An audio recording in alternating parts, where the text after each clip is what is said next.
Assalamualaikum warahmatullahi wabarakatuh. Salam sejahtera untuk semuanya. Kita kembali lagi di Buka Kitab Raga Sukma, program terbaru dari Padepokan Raga Sukma yang mengupas seputar pembuatan komik. Masih dipandu oleh saya, Sweta Kartika, dan Alex Irzafi. Nah, memasuki sebetulnya masih pra juga ya. Ya, kalau ya karena memang kita belum gambar sama sekali. Tapi materi yang dijelaskannya ini sebenarnya sudah masuk ke bagian produksi, udah mau ke pasca malah mau masuk ke ya. pencetakan. Tapi tetap masih dalam fase perkenalan ya. Jadi perkenalan aja. Karena kita dari kemarin tuh fokus mengajarkan supaya kita mengerjakan komik secara manual, tradisional maksudnya, dengan kertas. Itu artinya kita membutuhkan satu elemen penting, satu alat penting untuk memindai ke format digital. Karena nanti bagaimanapun memerlukan aspek-aspek digitalisasi ya. Salah satunya toning, memberikan teks juga, atau untuk menggandakan. Kalau menggandakan dengan naskah asli juga akan berisiko. Jadi kita biasanya mengedit dulu di komputer, dan macam-macam programnya sih. Ada yang Photoshop, ada yang Clip Studio Paint, tapi itu untuk nanti. Kita mau memperkenalkan mekanismenya dulu. Mungkin Zaki mau sharing dulu. Itu barangnya. Namanya adalah scanner. Nah, ini Ya, saya anggap kalian belum tahu lah, karena ini kan untuk beginner. beginner. Tereng. Berapa harganya? 700. 600, 700 something. 700 ya. Jadi nggak terlalu mahal. Jadi untuk para beginner yang ingin komik, sebaiknya kalian mulai menabung untuk membeli ini. Karena ini alat yang cukup penting. Saya dulu juga mulai beli ini tuh waktu SMA. Nabung. Dulu berapa? Dari uang jajan 500 nggak? Dan ada ini sih, ada saran supaya jangan membeli scanner yang gabung sama printer, itu cenderung relatif Ya, lebih yang seperti ini rusak. aja. Ini aja nih, lepas scanner. Bahkan ada portable scanner. Saya punya, tapi saya tidak sarankan karena saya punya. Serius? Punya, aku nggak Tergoda oleh promo ya? Enggak, emang waktu itu gara-gara jalan-jalan kemana-mana. Jadi harus di mana, terus kalau paling kesel itu kalau dulu pas lagi era riset itu mendatangi narasumber, ini buku saya, tulis saya, tapi nggak boleh difotokopi atau dibawa. Ya mending punya scanner gitu. Nah, itu sayangnya dulu saya belum punya. Bentuknya kayak catok rambut. Jadi dicepit gitu, nanti seret kayak gitu. Ada yang macam-macam lah. Punya Faza Meong itu dimasukin kertasnya. Dulu saya suruh beli punya dia, tapi akhirnya saya beli sendiri.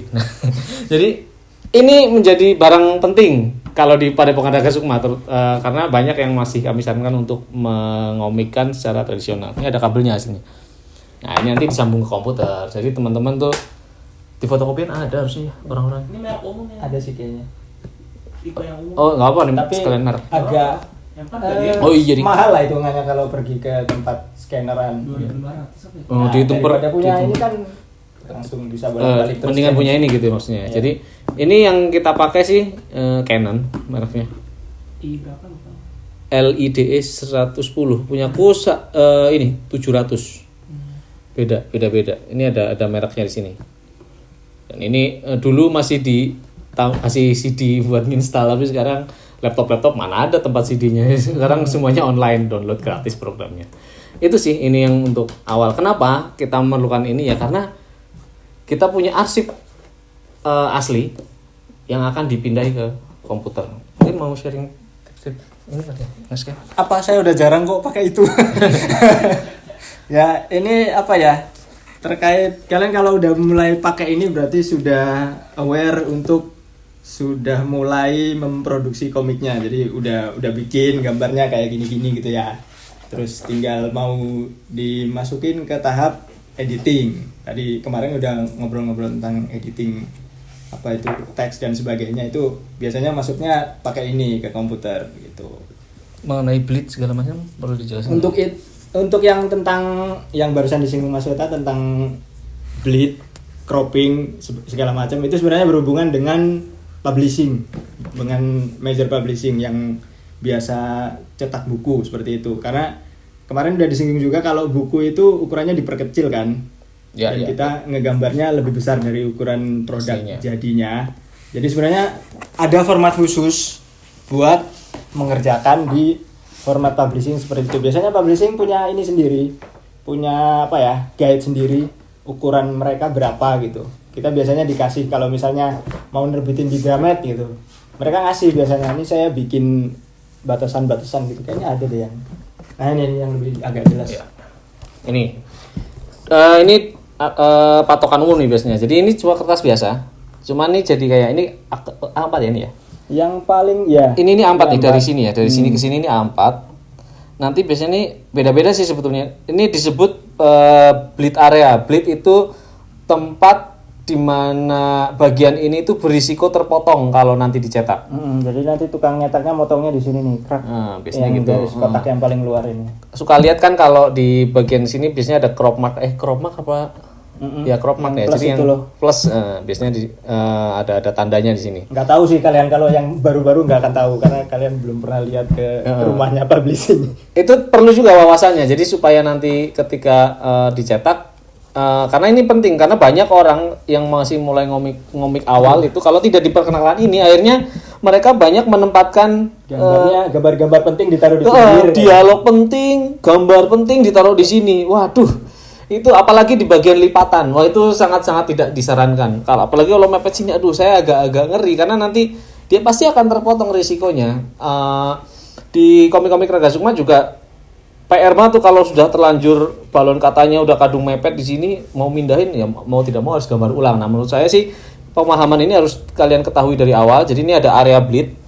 Ini adalah area di mana kalian di gambar ini pasti akan terpotong. Nah, ini ada area kita nyebutnya apa ya? Toleransi lah, bertoleransi. Di sini itu Ini kotak panel sebenarnya. Kotak ya, panel dalam. kotak panel dalam. Ini kalau mau namanya toleransi ini Contoh, ditempatkan untuk panel-panel ekstensi. Nah, ya. Kotak yang dalam itu batas Yang ini. panel sebenarnya. Namanya Nanti, save area ini. ya, normalnya menggambar di kotak yang ini, yang dalam ini. Ini sebenarnya enggak untuk digambar, tapi dalam kondisi tertentu ada yang keluar seperti ini. Nah, Ya. tembus keluar. Itu untuk adegan yang agak lebih penting keluar karena ini dipukul ke sana gitu. Des. Nah, ini ditembusin ke sini gambarnya. Ya ini dilebarin di. Nah, dilebarin keluar. Tapi sebenarnya yang tadi batasnya panel itu ini yang dalam ini. Ini ada batas luar tadi yang untuk motong crop. Betul. Nah, ya benar. Jadi nanti usahakan ini punya guide sendiri kita. Jadi supaya apa nanti sama gitu tiap halaman tuh ya sama ke apa ya di besaran save area ini akan selalu sama. Jadi nanti kalau mau ekstensi kayak gitu itu di bagian toleransi ini. Tapi lagi-lagi ya di sini kalau bisa ya jangan ada di sinilah paling aman nih dialog Pokoknya yang di kotak apa ini? kotak toleransi. Apa sih yang Iya. box yang ini? Iya. Itu nggak boleh dimasukin sesuatu yang penting. Teks jangan masuk sini. Teks tetap di dalam yang ini. Biar aman. Jadi kalian ngegambarnya dalam satu lembar A4 itu agak ke tengah banget. Sama ini sih pertimbangkan juga akan adanya lipatan. Kalau buku itu pasti nah ini makanya pentingnya melayout storyboard gimana ya kalau storyboard memperkenalkannya? Storyboard. Iya. Ya Di intermediate. Oh, intermediate. Oh, belum ya. nanti dibahas. Soalnya disinggung di sini juga nggak apa-apa. Ya, oke. Ya, penting juga untuk mengetahui di mana letak halaman kalian berada. Kenapa begitu? Karena nanti kita juga akan memikirkan apa ya istilahnya ya? Lipatan halaman. Jadi bukan lipatan tapi lebih ke apa ya? Di bagian sini nih. Nah, jadi Sebenarnya kalau beberapa komikus itu, beberapa teman-teman udah menggambar tampilan halaman komik mereka itu dua seperti ini, dua muka. Sejak awal menggambarnya dua. kecuali halaman 1. Ya. Halaman Kalau satu ya ngegambarnya mereka di sebelah sini. Ya. Ini Halaman inilah halaman ganjil. Karena memang buku itu tampilannya dua halaman kan. Ya. Ganjil genap. Jadi ketika membuat sketsa awal, bikin name atau storyboard itu nyebutnya yang masih pakai pensil-pensil gitu. Itu Saya ada. pakai ada di situ ya. Nah, ini ada kamu ada? Di situ. Sini, oke. Mana sih halaman? Itu biasanya selalu dua-dua. Nah, ini kayak gini nih. Ini malam 44 nih. Ya karena menghemat Buat uang. menghemat. Jadi dua-dua seperti ini cara bikinnya. Ya, dan halaman genap pasti di kanan. Jadi kalau ini 2 3 4 5 gitu. Jadi urutannya itu. Ini untuk blocking halaman ya. Jadi supaya teman-teman tahu di mana kira-kira akan melipat. Kalau di sini berarti ini akan jadi lipatan kan? Nah, ini di sini jangan ada dialog nih di sini. Wah, bahaya nih kalau udah kena lipatan apalagi mepet banget terkena garis potong. Udah. Ya ini kalau Tidak di disarankan. bagian lipatan Ngeri. usahakan selalu kosong. nggak Ya. ada yang nembus ke sini panelnya. Kalau nembus boleh ke sini keluar. Ya, kalaupun kesini juga bukan gambar penting, misalnya cuma sisa apa namanya ya garis aksi itu boleh kayak gitu. Nah ini pemahaman umum nih. Supaya nanti ketika dicetak langsung ketahuan nih posisinya itu dibayangkan. Terus apalagi ya ini udah crop mark. Apalagi ya Per? Resolusi DPI. Oh oke. Nah kemarin kan sempat disinggung juga kalau di Indonesia itu secara umum kertas yang digunakan itu A4, di Jepang itu B4. Nah di Indonesia karena secara umum A4, scannernya juga menyesuaikan dia. Jadi di scanner kayak gini itu toleransi paling panjang itu F4, paling panjang. F4 tuh kayak panjang apa ya? 4 itu grup band. Jadi dia ini keren A4 nih. Ini F4, nanti A4 tuh lebih pendek lagi di sekitar segini lah. Pendek lagi kuarto di sini. Nah, tapi nggak punya ukuran untuk B4 karena nggak umum. Mungkin di Jepang scannernya lebih gede dari ini ya. Nggak tahu. Saya pernah tahu. Kalau ini kan jangan di tengah, ntar miring kertasnya. Hah? Kan kalau ini kan di pojokin itu ada tanda. Oh iya, ini buat pemahaman nanti kalau teman-teman kalau ada yang udah punya pasti tahu ya, tapi kalau belum punya dan mau beli ini ada tanda di sini. Jadi nanti dipojokin di sini kalau kertasnya diceklek ini ujungnya di sini. Biar aman kayak gitu. Oh berarti dipatokannya sini. Oh iya ini. Ini A4. Ini kuarto nih, ini B5 di sini. Tuh beda-beda. Dikasih tahu sebetulnya sama dia sudah. Ini untuk naruh halamannya dan standar di penerbitan itu 300 dpi. dpi itu Dot per inch. Istilahnya. Jadi kalau per station.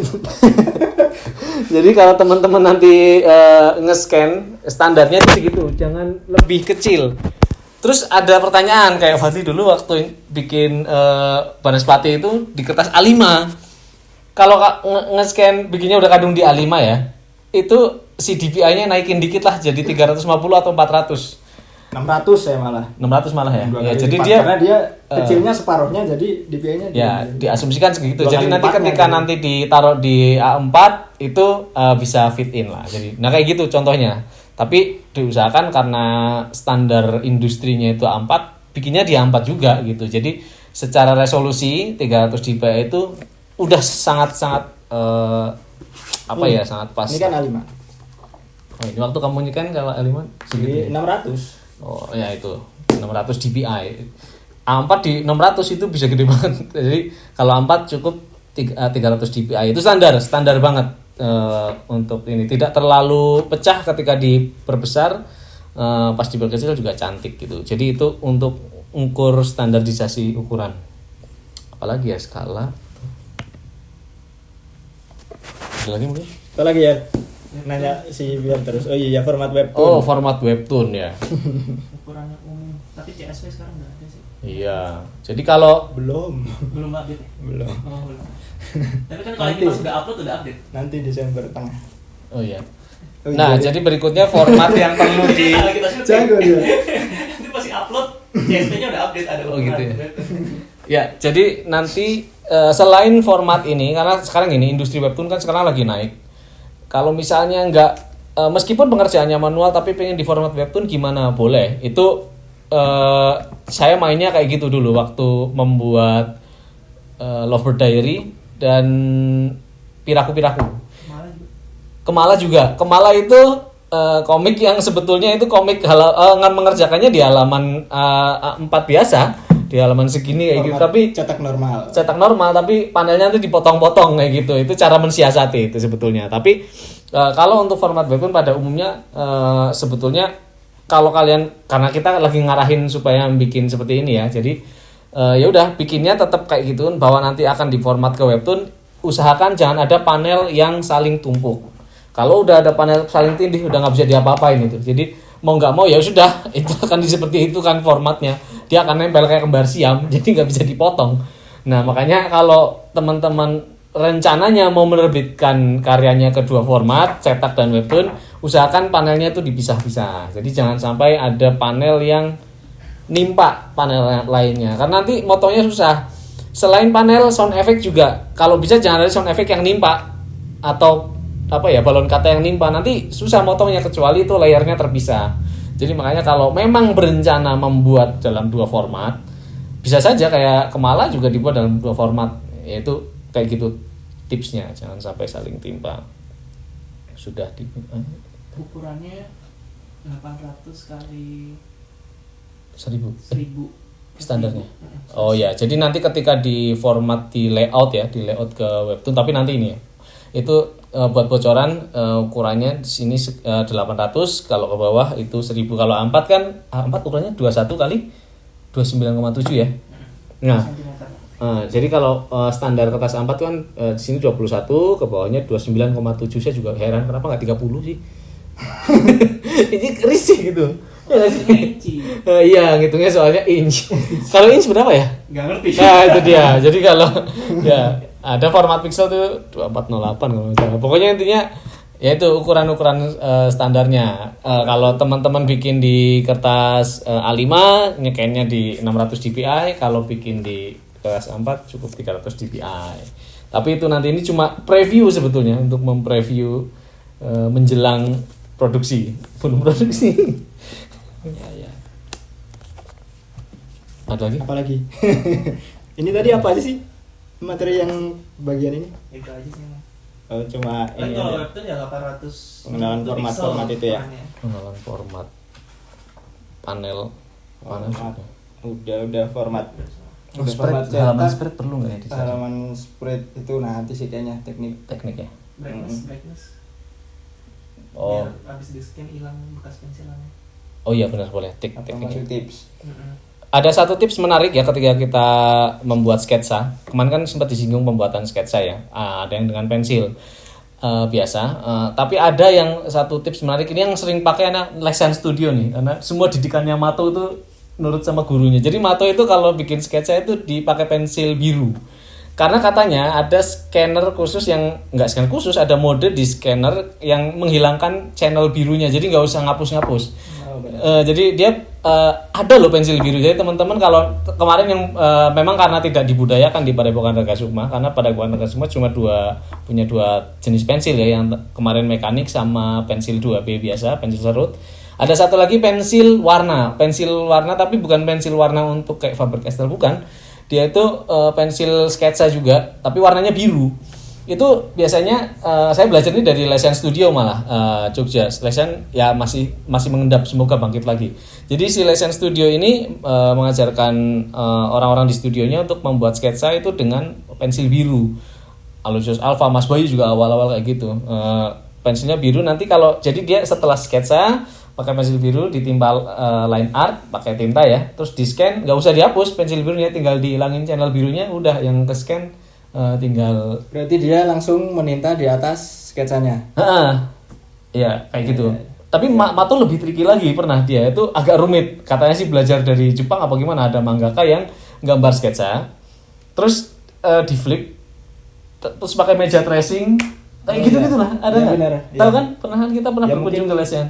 Dia gitu dia. Mungkin beberapa masih ada yang agak familiar sih. Itu teknik lama yang masih pakai light table itu. Nah itu juga termasuk komponen atau instrumen untuk pembuatan komik. Cuman kalau awal-awal kalau memang kurang bermodal, Ya, kemarin ya kita nggak memperkenalkan itu sih, light table, karena kita jarang pakai juga. ya udah agak obsolete sih kayaknya teknologi itu.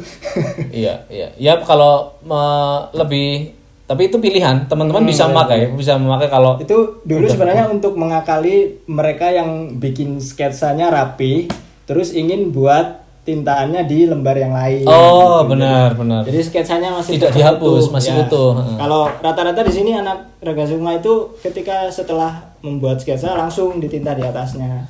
Jadi sketsanya dihapus gitu. Sketsanya dihapus. Jadi kita sudah tidak punya lagi lembar sketsa gitu. Ya. Jadi biasanya ada yang masih Mempertahankan sketsanya supaya tetap ada.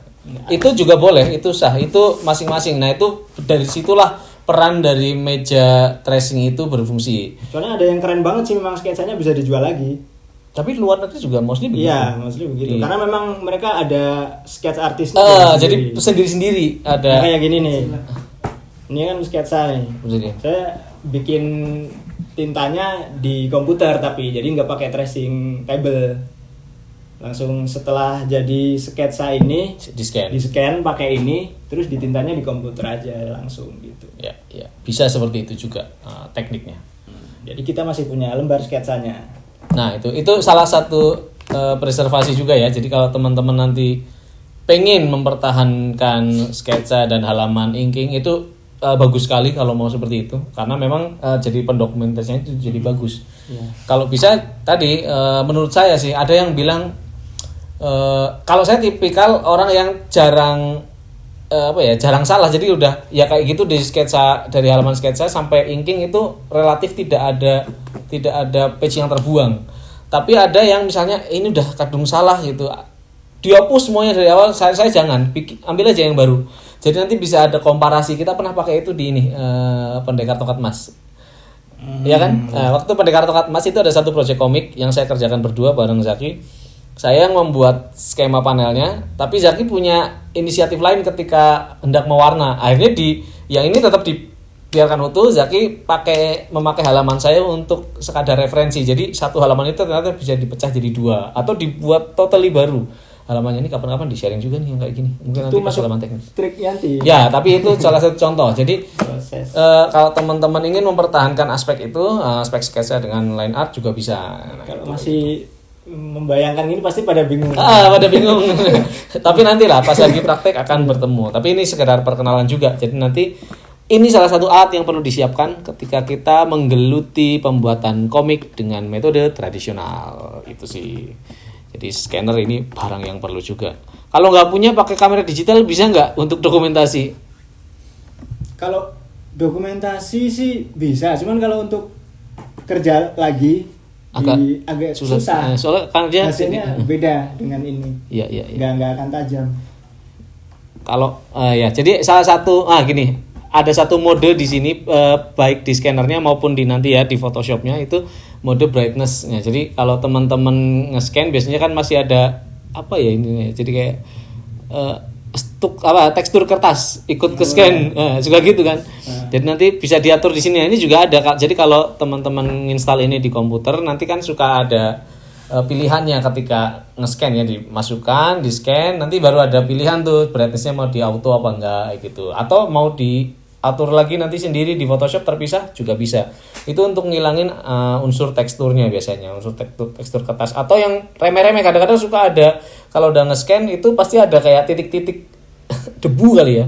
Bisa jadi karena scannernya kotor, bisa jadi ya emang kertasnya yang kotor.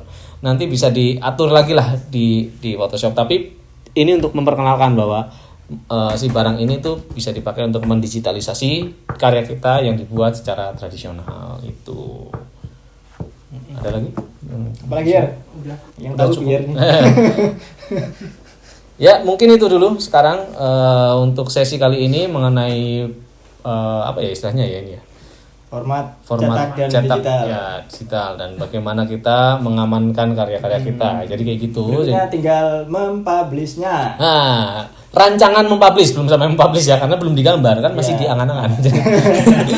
Jadi sesi terakhir dari kelas pemula ini adalah rancangan mempublish karya dan bagaimana. Jadi dirancang dulu. Nah, ini tuh akan masuk di episode berikutnya. Terima kasih sudah menyimak episode kali ini. Assalamualaikum warahmatullahi wabarakatuh. Download aplikasi Raga Sukma Komik di Google Play Store untuk menikmati komik-komik bernuansa pendekar karya para komikus dari Padepokan Raga Sukma. Kalian juga bisa melakukan pembelian komik cetak kami melalui laman Facebook Padepokan Raga Sukma. Terima kasih.